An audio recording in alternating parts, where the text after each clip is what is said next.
part of any good sales methodology is you have to know your customer. You have to know their business issues, their challenges, their strengths and weaknesses. And then your methodology has to wrap around that and to help them make the choices that will achieve those goals.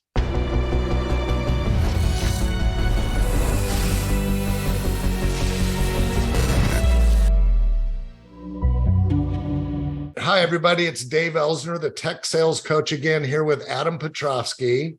And we are here today to talk about sales methods. Adam currently works for WWT as a regional sales manager in the sled space in SoCal. I've known Adam for almost 20 years now, and he's literally trained over 1,000 sales reps on sales methods over the years. And so love to hear from you why you think a sales methodology is important and what kind of outcomes you see as a result. Yeah, thanks, Dave. Appreciate you having me on. So I think the first thing to be said is what your parent, your mom and dad told you, and your teachers told you, and everybody has told you, and that is you have to plan for your success, right? You have to have a plan. Otherwise, you're driving with blinders on, right? You never know where the car will take you. So especially in such a complicated thing as sales and selling, you have to have a universal way of engaging with your customers that utilizes the science of selling.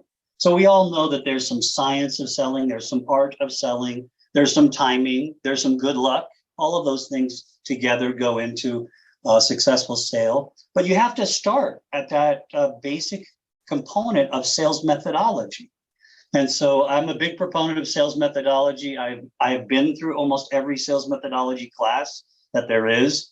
And I think at the end of the day, they all have something to offer, but they also have one thing in common, and that they're consultative sales processes, which is another way for saying that it's what's in the best interest of your customer. What does your customer really need? Who are they? And how you can provide value to them in the heart of the methodology. Yeah, we call it being a buying facilitator, that you are there to help and care more than anybody else about how you can help your customer achieve their goals, solve their problems, satisfy your needs, if you remember that. Yeah. Yeah. Yeah, I mean, there's every time I talk to somebody else, they're like, you should try this methodology because this methodology is going to be, and I think I say something often to my reps, and that's, the truth is the truth. And at the end of the day, people make sales decisions, not companies, right? Even if it's a board, there are human beings on that board in public sector. And they want what's best for their organization. So I deal specifically in public sector. So whether it's a city or a county, those folks want to do what's in their constituents' best interest. That's how some of them keep their job. That's how some of them get elected. And each one is different. I love working in public sector because there's so many different subverticals, like there's sheriff and health. And when you look at each one, I have to go, what's in the best interest of the health department? So then I start thinking about patient safety, the quality of medical care, how easy or difficult it is on physicians and nurses, et cetera. So I think, part of any good sales methodology is you have to know your customer. You have to know their business issues, their challenges, their strengths and weaknesses. And then your methodology has to wrap around that and to help them make the choices that will achieve those goals, right? That's right.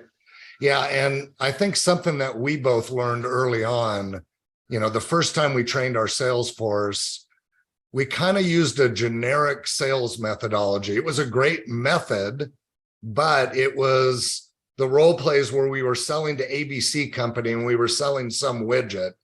And we found after a couple sessions that it wasn't connecting with our sellers.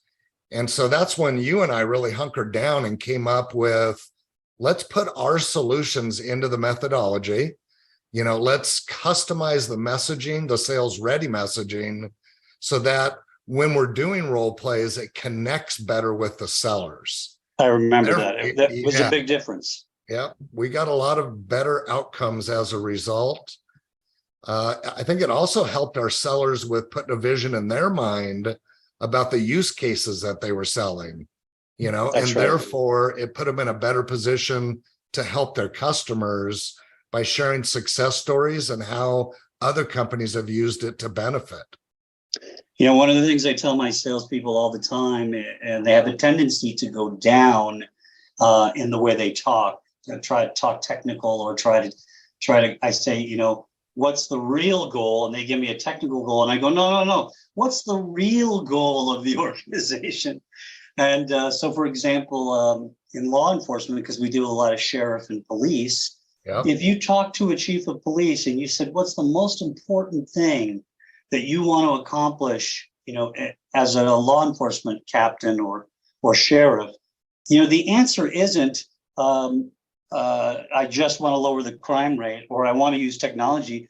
One of the things you'll find is the answer is they want their cops to come home safe at the end of the day. Awesome. Right? They're concerned about officer safety, and when you think of the families of those officers, they want their spouse or their father or their daughter to come home safe. And we have technologies that helps those cops come home at the end of the shift. And so I think when you talk to a C-level person like that, or in this case, a chief or a sheriff, and you talk that way to them, they know that you care, right? Yeah. It makes a personal relationship, and it has nothing to do with technology, but that's how you create value, and that's how you're looked at as somebody who cares about them and their organization. Yeah, that reminds me of the targeted conversation list that we came up with, where we were very specific about what do directors of IT care about, what do CIOs care about, what does a CISO care about, to help the salesperson have a better conversation about what their true goals might be. Because you're right, they seem to gravitate towards, well, we're going to put in a new router, which creates more throughput on the network. Well, no, let me tell you about this cool product I want to sell you. Yeah, exactly. Yeah. What kind of outcomes do you see from the methodologies that you teach your teams? Yeah, without question, when you follow the methodology, you have a better result. The more you apply a good methodology, a solid methodology to your everyday sales approach, the better the outcomes will be, right? And that includes everything along the sales cycle. So the more you do it with prospecting, the better. The more you do it with qualifying deals, the better. The more you do it with identifying and qualifying stakeholders, the better. And then, of course, near the end, it's that plan of all the events that need to happen between now and the time that you're going to make that sale. I think you and I used to call it sequence of events. Yeah. But having something like that, tools like that really will help you to create compelling events based upon them using the technology. And then the PO just becomes one of those events, on the sequence of events. That's right.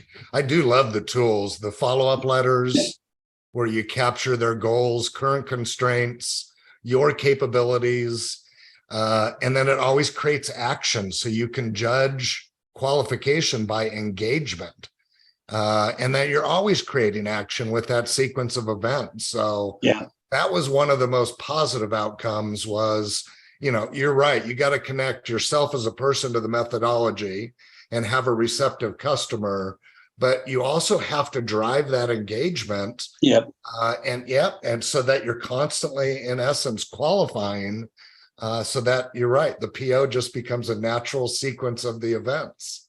Yeah, so I remember times. Yeah, I remember times when you and I would talk, and they'd send a great follow up, and then nothing. Right. And then we go to the rep and go, look, you just saved yourself hundreds of hours of calling and saying, hey, I'm just checking in. Did you get my email? Did you get my email? Right. Good stuff. Right on. Well, once again, I appreciate your input, buddy. Thanks, Dave.